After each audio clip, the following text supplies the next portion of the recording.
Hello दोस्तों, welcome back to my new video. तो आज मैं 2019 में आई Korean horror mystery movie Svaha the sixth finger को एक्सप्लेन करूंगी, जिसे डायरेक्ट किया है जैंग जाई ह्यून ने और इसकी IMDb रेटिंग है 6.3 आउट ऑफ 10। ये मूवी काफी अच्छी है और इसकी स्टोरी लाइन बिल्कुल यूनिक है। तो अब बिना किसी देरी के चलते हैं सीधा कहानी की तरफ।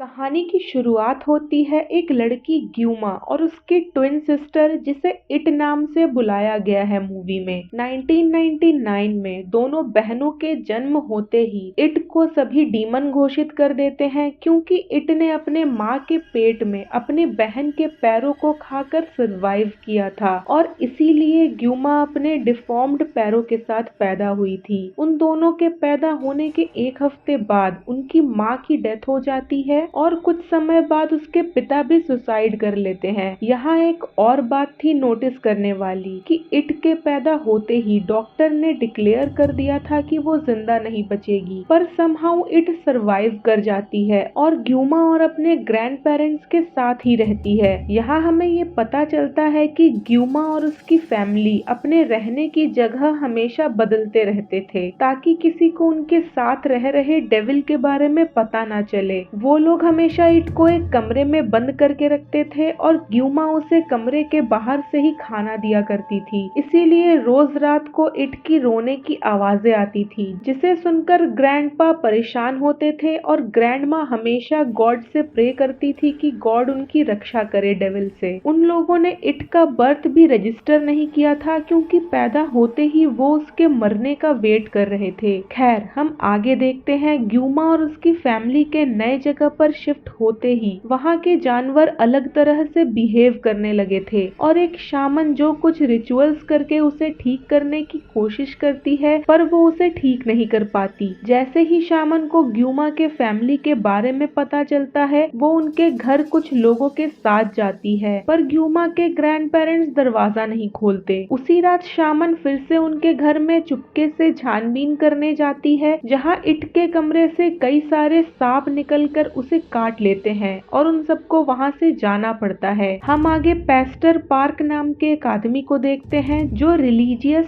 फ्रॉड कल्ट्स को एक्सपोज किया करता था, जिसके वजह से उसे कई लोगों से अंडे और टमाटर भी खाने पड़ते थे। पार्क एक मिस्टीरियस ग्रुप डियर माउंट पर इन्वेस्टिगेशन स्टार्ट करता है, क्योंकि उसे पता चलता है इस कल्ट का एक मेंबर एक टीनेजर लड़की को मार के उसे एक कंक्रीट में दफना के एक कंस्ट्रक्शन साइट पर छोड़कर भाग निकला है। पुलिस भी उस आदमी को ढूंढ रही थी। पार्क को अपने इन्वेस्टिगेशन से पता चलता है कि ये कल्ट बुद्धिज्म को फॉलो करती है और जहां दूसरे बुद्धिज्म ग्रुप अपने ऑर्गेनाइजेशन को रन करने के लिए डोनेशन लेती है, ये कल्ट अपने फॉलोअर्स को डोनेशन देकर उनकी हेल्प करती है। जब ये सारी बात पार्क कुछ बुद्धिस्ट मॉन्क को बताता है, तो उन्हें इस ऑर्गेनाइजेशन में कोई प्रॉब्लम नहीं लगती, पर एक मॉन्क हेड मॉन्क को समझाते हैं कि अगर अभी उस कल्ट को नहीं रोका गया तो एक और रिलीजन बन के सामने आ जाएगा। वही मॉन्क पार्क को डियर माउंट के स्क्रिप्चर्स को पढ़ने और समझने को कहते हैं, ताकि वो उस कल्ट को रोक सके। हम आगे किम च्योल जिन को अपने घर पर देखते हैं, जो उस मर्डर का प्राइम सस्पेक्ट था। उससे एक आदमी मिलने आता है और बताता है कि उसने अपना काम पूरा कर दिया है, अब उसे मरना होगा क्योंकि पुलिस उसे ढूंढ रही है। हम अगले सीन में देखते हैं पुलिस को किम च्योल जिन का पता चल चुका था।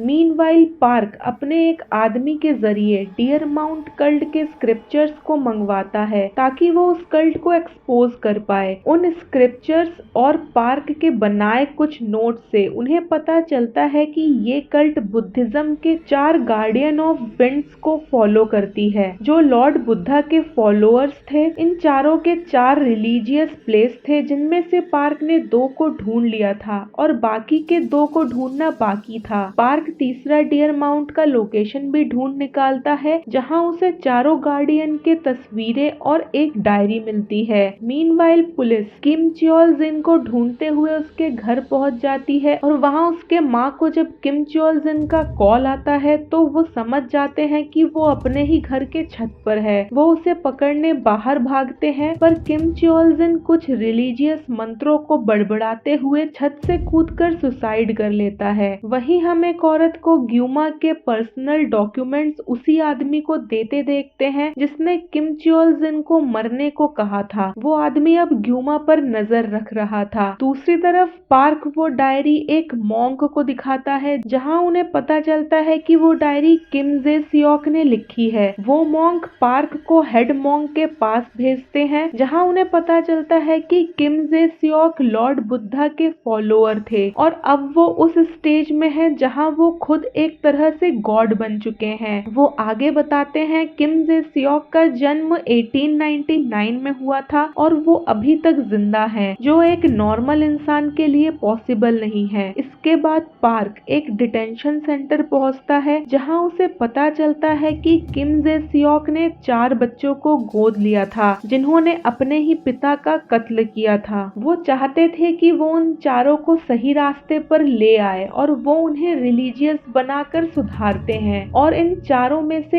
एक किम च्योल जिन था जिसने सुसाइड कर लिया था और बाकी के 2 भी पहले ही मर चुके थे और जो बचा हुआ था वो वही आदमी था जो ग्यूमा का पीछा कर रहा था और किम च्योल जिन को मरने को कहा था। आगे हम देखते हैं वो आदमी ग्यूमा को पकड़ने जाता है पर इट उसे वहां से डरा कर भगा देती है। वो आदमी डरा हुआ था। वो डियर माउंट के एक सेंटर में जाकर छुप जाता है जहां उसे अपनी मरी हुई माँ अपने पास फील होती है जो उसे गाना गाकर सुलाती है। इसके बाद वो आदमी एक हॉस्पिटल में जाता है जहां उसे एक और आदमी मिलता है जो उसे किम जे सियोक के पास ले जाता है और हम देखते हैं किम जे सियोक जो भगवान की उपाधि पा चुके हैं वो काफी बीमार है। वो आदमी उसे बताता है तुम्हें स्नेक को मारना होगा ताकि लाइट इस दुनिया में हमेशा रहे और अंधेरे को मिटा सके। यहाँ उस आदमी का स्नेक से मतलब ग्यूमा से था और लाइट का किम जे सियोक से। मतलब अगर उन्हें किम जे सियोक को बचाना है तो उन्हें ग्यूमा को मारना होगा और हमें अभी तक ये समझ आ चुका है कि किम जे सियोक खुद को बुद्धा से रिलेट करते थे और जिन 4 बच्चों को उन्होंने गोद लिया था वो 4 गार्डियन थे जिनमें से सिर्फ एक ही जिंदा बचा था। उसी बीच पार्क उस गार्डियन का पीछा करते हुए वहां पहुंच जाता है और ग्यूमा के डॉक्यूमेंट्स को चुरा लेता है पर गार्डियन को पता चलते ही वो उसकी कार को पीछे से ठोक के उससे वो डॉक्यूमेंट्स ले जाता है। पार्क को आगे पता चलता है कि एक तिब्बतन मॉन्क वहां आने वाले हैं जो किम जे सियोक को जानते हैं। वो उनसे मिलने पहुंचता है जहां मॉन्क उसे बताते हैं किम जे सियोक लॉर्ड बुद्धा का रिकार्नेशन है और किम जे सियोक ने इमोर्टैलिटी को हासिल कर लिया है जिससे वो कभी भी नहीं मर सकता। वो उसे बताते हैं कि स्नेक का मतलब शैतान से है और किम जे सियोक को खतरा सिर्फ स्नेक से ही है और उन्हें प्रोटेक्ट करने के लिए 4 गार्डियंस को अपॉइंट किया गया है। यहाँ हमें इंडिकेट किया जाता है इट ही स्नेक है। पार्क इन सबसे ये कंक्लूजन निकालता है कि किम जे सियोक के जन्म के ठीक 100 साल बाद इट का जन्म हुआ उसे मारने के लिए, जिसका मतलब किम जे सियोक जिंदा है इसीलिए इट भी जिंदा है। उसके मरते ही इट भी मर जाएगी। यहाँ हमें ये भी पता चलता है कि किम जे सियोक जिस विलेज में पैदा हुआ था उसी विलेज में इट भी 100 साल बाद पैदा हुई थी और इसीलिए किम जे सियोक ने उन 4 गार्डियंस को अपॉइंट किया था उस विलेज के 1999 में पैदा हुए सारी बच्चियों को मारने के लिए। ये सारी बातें पार्क पुलिस ऑफिसर को बताते हैं और जब ऑफिसर उन सारी बातों को जोड़ते हैं तो उन्हें पता चलता है कि पार्क सच बोल रहा है और अब तक 81 बच्चियों को मारा गया है जो सेम विलेज से बिलोंग करती थी और 1999 में ही पैदा हुई थी। वहीं हम उस 4th गार्डियन को देखते हैं जिसने ग्यूमा को किडनैप कर लिया था और उसे मारने ही वाला था, पर ग्यूमा उसे अपनी अनरजिस्टर्ड बहन इट के बारे में बताती है कि वो एक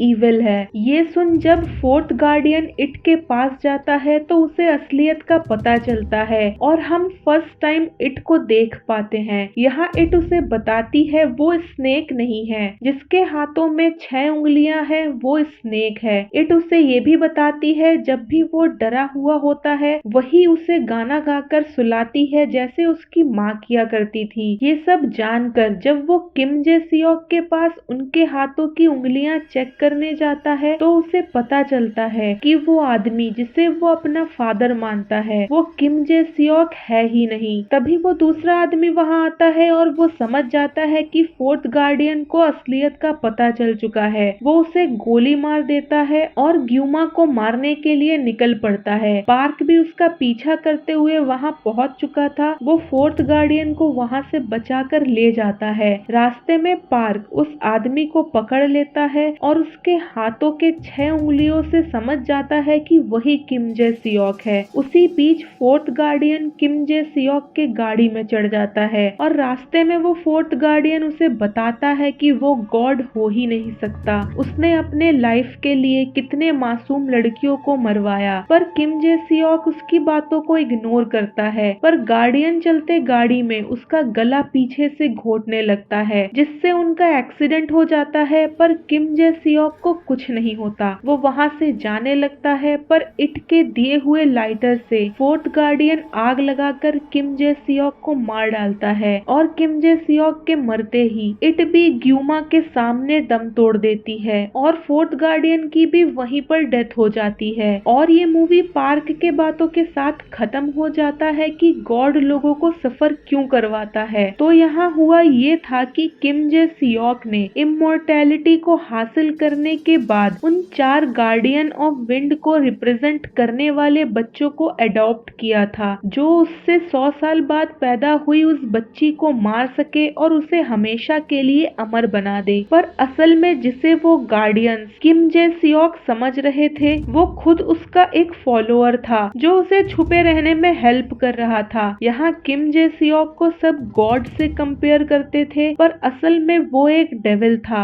जिसने अपने लाइफ के लिए कितने सारी बच्चियों को मरवा दिया। वहीं दूसरी तरफ इट जिसने पैदा होते ही लोगों की नफरत को ही सिर्फ देखा था। किसी ने ये नहीं समझा कि वो बच्ची खास है पर उसी ने एंड में अपनी बहन ग्यूमा को बचाया। आई होप आपको ये वीडियो अच्छी लगी होगी। अगर आपको ये वीडियो अच्छी लगी है तो वीडियो को लाइक करें, शेयर करें और कमेंट करें कि आपको ये वीडियो कैसी लगी। मिलते हैं अगले वीडियो में, तब तक के लिए बाय बाय।